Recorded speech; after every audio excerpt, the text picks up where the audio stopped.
भाई वो 4 PM snaking की हम लोग बात कर रहे थे ना, कि जो 4 बजे की छोटी भूख का क्या करना है। 4 बजे की जब छोटी भूख लगती है तो मुंबई पता है क्या करता है? मुंबई जाके अपना पेट्रोल लेके आता है, और मुंबई का पेट्रोल है वड़ा पाव। सिंपल, सीधी सादी रेसिपी, यूं कह लीजिए the original Indian burger vada pav बनाए। Rolling and action.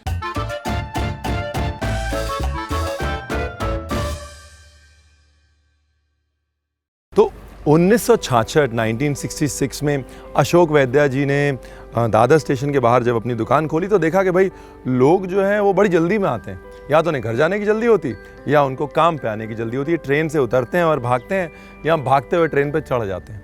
तो उन्होंने कहा भाई इतनी जल्दी में लोगों को ऐसा खाना खिलाना जिसे खाने में झंझट हो तो वो तो चलेगा नहीं। तो उन्होंने एक डिश की इजाद करी जो कि एक क्विक स्नैक था, आते जाते कोई भी अपने हाथ में लेके और या तो काम पे जा सकता था या घर जा सकता था, और डिश का नाम था vada pav. 1966 opposite Dadar station is one vada pav was invented by mister Ashok वैद्या। वड़ा पाव की जो जान है ना वो है बटाटा वड़ा। बटाटा यानी आलू। देखिए मेरे को भी बॉम्बे में ना 7 साल ही हुए हैं, तो इसके लिए प्रोनाउंसिएशन मेरा गलत है, बता दीजिएगा। नीचे कमेंट्स हैं। बटाटे को बटाटे बोलते हैं। बटाटा जो शब्द है वो आता है पटाटा से। एनीवेज, पटाटा मतलब पटेटो, बड़ी लंबी कहानी है, वो सुना देगा। बटाटा हिंदुस्तान में कैसे आया और ये बटाटा है किसका, ये भी बता देगा आपको रणवीर। तो बटाटा वड़ा के लिए तेल के अंदर राई, हींग, करी पत्ता और हरी मिर्च और लहसुन का पेस्ट, और अब हल्दी। और बस हल्दी की जो है ना हींग निकालनी है, मतलब हल्दी को पकाना है कि कच्चापन निकल जाए उसका, बस। अब गैस बंद कर दिया। गैस बंद करके ये आलू साथ में कर लिए मिक्स। सिंपल रेसिपी है जी, कोई ऐसा रॉकेट साइंस नहीं है इसके अंदर। मुश्किल काम तो हम वैसे भी करते नहीं।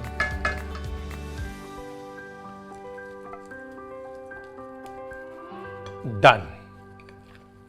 तो इसको ज्यादा गर्म नहीं करना है, वो बस मैंने पैन में इसलिए डाला था कि भाई तड़का जो है वो बराबर से पकड़ ले बस। कुछ लोग क्या करते हैं ना, हल्की सी शक्कर डाल देते हैं। अगर आप चाहें तो डाल सकते हैं।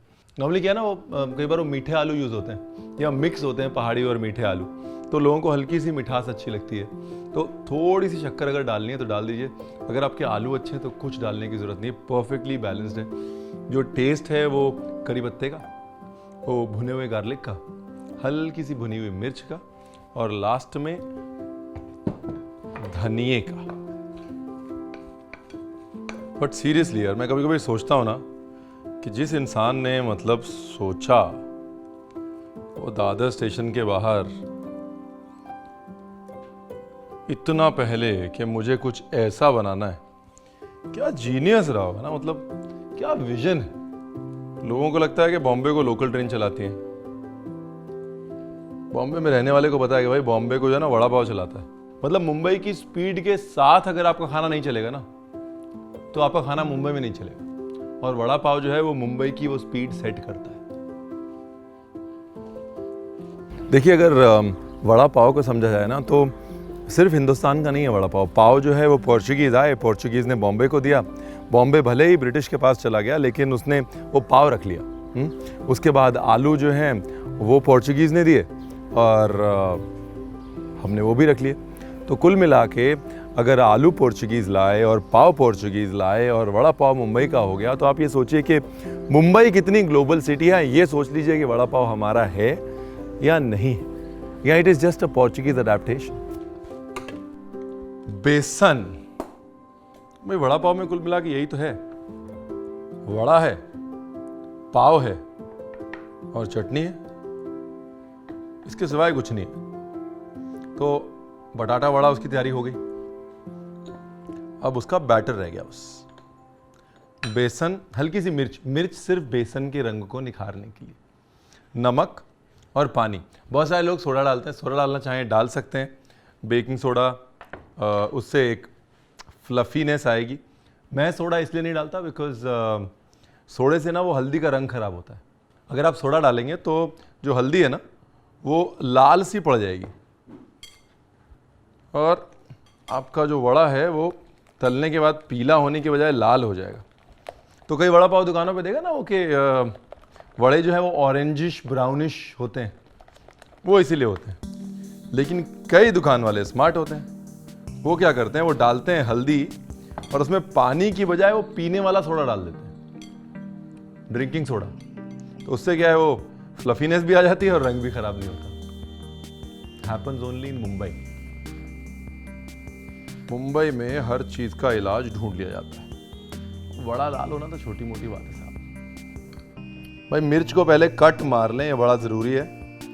कट मारने से मिर्च की हवा जो है निकल जाएगी, नहीं जो मिर्च जाएगी तेल में जाके फट जाएगी, आपको तेल से चोट लग जाएगी और आप कहेंगे रणवीर आपने बताया नहीं।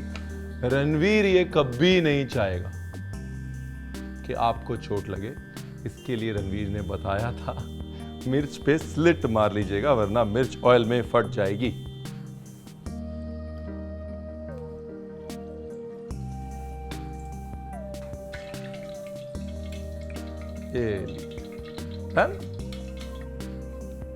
और वो जो फ्राइड चिली है ना वड़ा पाव के ऊपर जो कंपलसरीली जाती है, वो भी पुर्तगाली हिंदुस्तान लेके आए थे। सो ना तो चिली हमारी, ना ब्रेड हमारी, ना आलू हमारा, बट वड़ा पाव हमारा है। देखिए टाइम पास जो है ना बड़े मजे का है। इस टाइम पास से भी बड़ी स्वादिष्ट डिश बनती है। एक डिश मतलब अकम्पनीमेंट बनता है। तो पहले टाइम पास करता हूँ फिर बनाऊंगा। बेसन की बूंदी है ना, इसको करना है क्रिस्पी।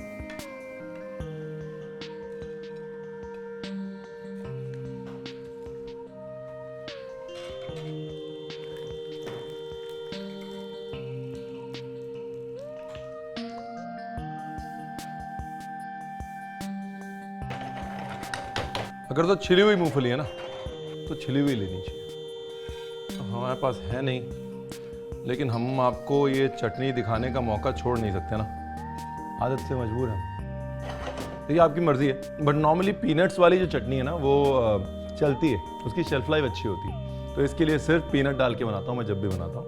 बट आप चाहें तो इसके अंदर नारियल, तिल, ये तमाम चीज़ें भी डाल सकते हैं।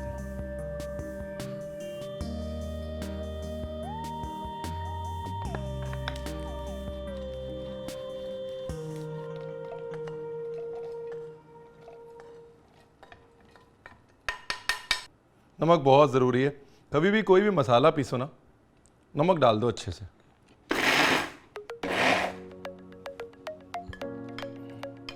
जैसे जैसे पड़ी रहेगी ना तो ये एक्स्ट्रा मॉइस्चर लूज करेगी, तो अपने आप सूख जाएगी। ये लीजिए, वड़े भी तैयार लग रहे हैं जी, बैटर भी तैयार लग रहा है जी।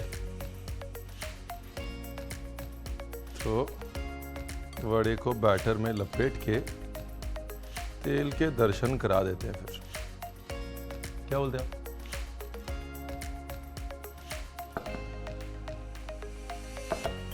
भाई बहुत सारे लोगों को ना बेसन पसंद है बहुत सारा वड़े के ऊपर, मुझे नहीं पसंद है। मैं कोशिश ये करता हूँ कि जितनी थिन से थिन कोटिंग रहे बेसन की उतना अच्छा है।